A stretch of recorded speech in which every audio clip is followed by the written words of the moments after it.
at this stage in his career. It's a Joshua fight and it's a Usyk fight. Those are the two fights that the world wants to see. But those are the two fights the world wants to see. Is that fair? I don't know. I think the world would watch a fight against Joe Joyce or Xing Zhang. I think when Daniel Dubois knocks over Usyk, they'll watch that. If he beats Usyk, and I think people will want to see Fury and Dubois, and that's what happens. But I think those are the two big fights. But we can't sit around waiting for something to happen. We've got to do the best we can under the circumstances, and we've got to make the right moves. What we feel are the right things to do. And as I just said, there's no. You talk about inactivity. There's another guy's is pretty much been inactive. Is Joshua, and he didn't want the fight. We offered Joshua the fight. 60-40, he didn't want it. Yeah, but it's not ducking people. You're making it like he's ducking people. But, you know, last December, you mean? But that's an unfair comparison, Frank, because you offered him a fight. No, he was offered it in December. Yeah, I know. He's just come off the back of a meaningful set of fights against Usyk. If it was the other way around, you wouldn't have suggested for Joshua to do that fight. He was offered it a couple of months ago. He's not coming off of a win. Okay, that's fine. Not okay, it's true. But there's a background narrative that's built up, and that's been allowed to build up by Tyson. There's lots of noise, and you don't like it, and you get all defensive about it, right? A lot of noise, right? He's a WBC champion of the world. We listened to him last year about he wasn't going to fight. He fannied about saying he wasn't going to fight. Didn't pay his £1 million bet to Piers Morgan when he did fight, right? And we've got a WBC champion here that seems to be given latitude by the WBC, which is, because he's such a meaningful champion, he doesn't have to fight until he feels like it. I mean, it's not a great look, is it? Well, hang on a minute. It's just over a year ago that he had his mandatory. Right. Okay. So his mandatory's not due yet. It's not latitude. How long? So he can have a mandatory of 18 months, can he? It's unless it's called for, and it was called for, because what they said is that Deontay Wilder had to fight Ruiz, and the winner of that would be the mandatory. Mm-hmm. That was what they called for, and neither of those wanted to fight each other. So there's no mandatory. That's not Tyson Fury's fault. Put aside mandatory then, for the purpose of this conversation. Insert meaningful then. Well, we tried to make two meaningful fights. All year we've been trying to make two meaningful fights. Why don't they want to fight Tyson Fury then? I just told you, because they're waiting to get these big paydays in Saudi. But no one's had a contract offer yet from Saudi. That's what's so weird about it. There's nothing weird about it. What it is they are convinced that they will get these offers, and maybe they will. But they've said now that they may have to push it back until the first quarter of 2024.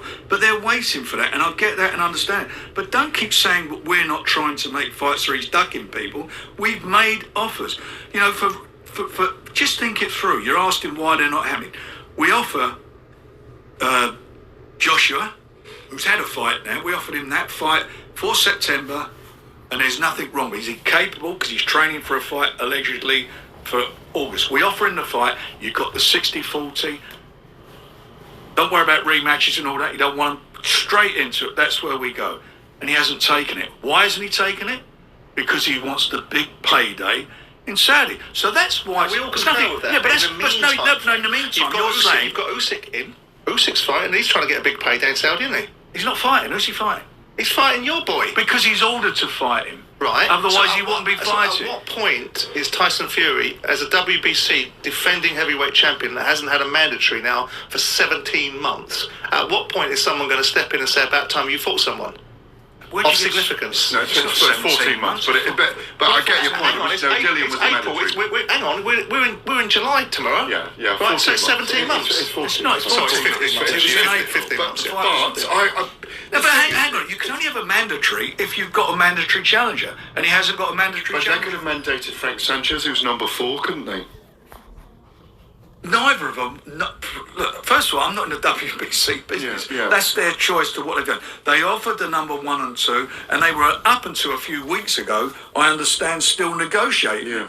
Because they're looking at, I suppose, as a fallback if this thing doesn't happen. Yeah, but Wilder's waiting for Saudi money. But George Warren, your son, told me this best. It's a blessing and a curse, and right now it's a curse.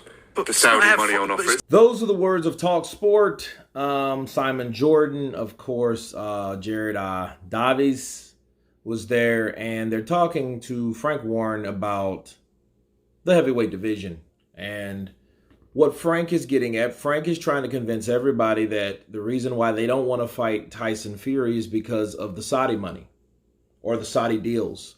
because they want the most money for what they're doing. And that's somewhat of the truth, but you know what? It's not the whole truth. It's half truth, half bullshit. Let me explain.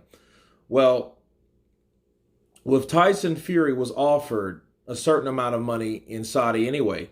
He was offered the money, and so was Usyk. Usyk took the money. Usyk accepted the money for the deal first.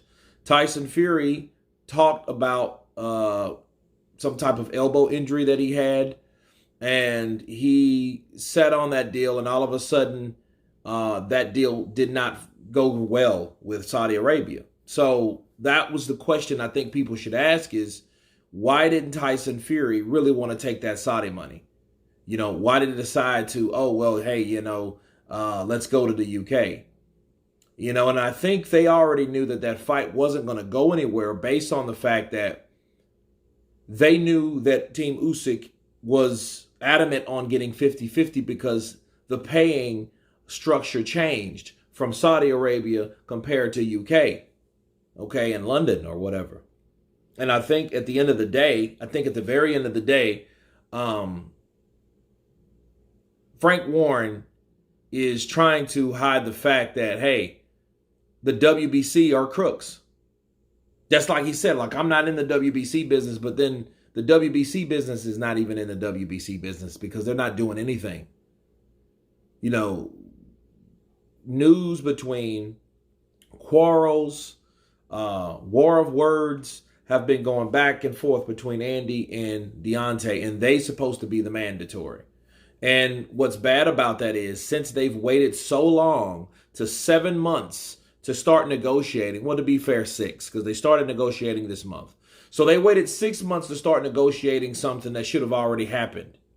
Okay, that fight should have happened between Andy Ruiz and Deontay Wilder. But most importantly, the WBC should have intervened if there were any problems with the fight getting done because it's in a WBC eliminator. Okay, who made that? Tyson didn't make that shit up. Deontay didn't make that shit up. And Andy Ruiz didn't make that shit up. You know who did? The WBC. And now they're, just like Simon George said, they're bullshitting and they're allowing Tyson Fury to do whatever he wants, most importantly, by allowing Deontay Wilder and Andy Ruiz to do whatever they want. Okay, so they're not making anybody do shit. That's the problem. That's what I've been telling you guys for the last 2 days. They're not making these guys do anything at all. Okay? And Mauricio should be the one we need to be looking at because he's not forcing anybody's hand. He's not making anybody do anything. He's just a politician piece of shit to me because he lets things fly because he knows that the money is going to stay where it's at. That's all he cares about. Whereas the WBO, the IBF, the WBA, those guys are far more better than Mauricio because they actually make shit done. The IBF, then I think the WBO, then I think the WBA in that order. But let's continue. Put the Saudi money on offer. It's a curse. It's not your fault. No one's saying it. Simon's not saying it's your fault. But the people listening want to know a solution. Whether that's merited or not. But between Chisora and where we are today, what people have listened to is a lot of noise from Tyson, and people are beginning to get the impression, which you're trying to correct, that the reasons why deals don't happen is not, I don't think Tyson Fury is ducking people. I think he makes it difficult to do business with him. Why? Because I think he has an impression of what he should get from the fight, and he's not going to move from that. This is the guy say to me, I'm going to fight Mikkel Kessler, but I tell you what, I'm going to do a deal because I'll fight a 50-50 because it makes it happen.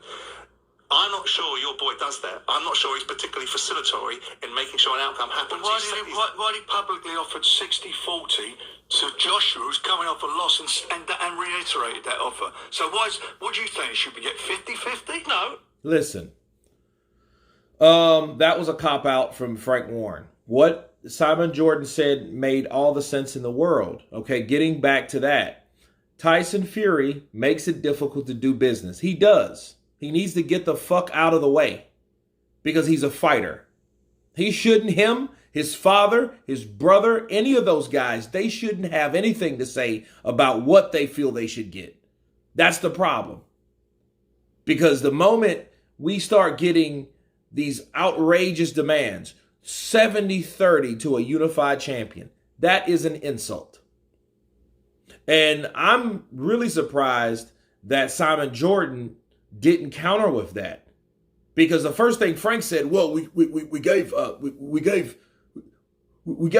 offered 40-60 to Joshua. Would you think that should be 50-50? No, I actually think that 60-40 would have been the starting point at a Usyk-Tyson fight. That's what I think. Not that 30-70 shit that John Fury and Tyson Fury and you signed on to, done, offered. And it was just pathetic. So yes, I do agree. Tyson makes it difficult to do business because he thinks he's the only person that you're coming to see, which is far from the truth. We want to see you fight the guy that beat Joshua that you can't seem to fight. Neither can Deontay, possibly up until this year, because they are in negotiations finally that it's supposed to be successful between Deontay Wilder and Anthony Joshua.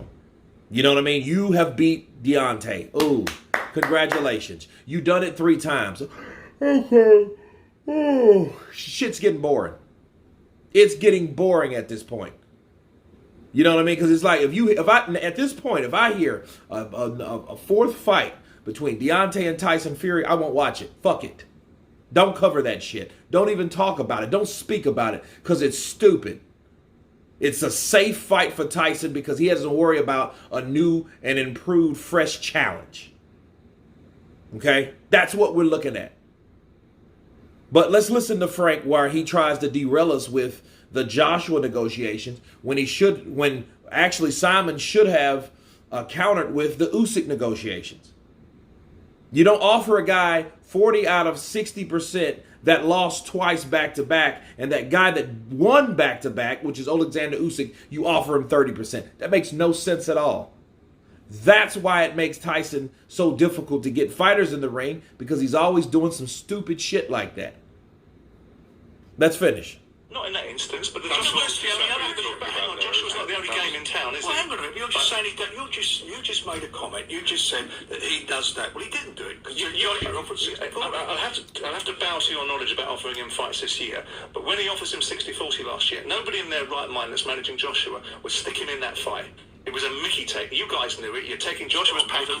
It is because he wasn't ready, and your boy wouldn't have been ready either, and no one would have advocated for it, and you only wanted to fight him, and you made it 60-40. What are you talking about? Our boy was training to fight in November and fought in December. Of course he was ready.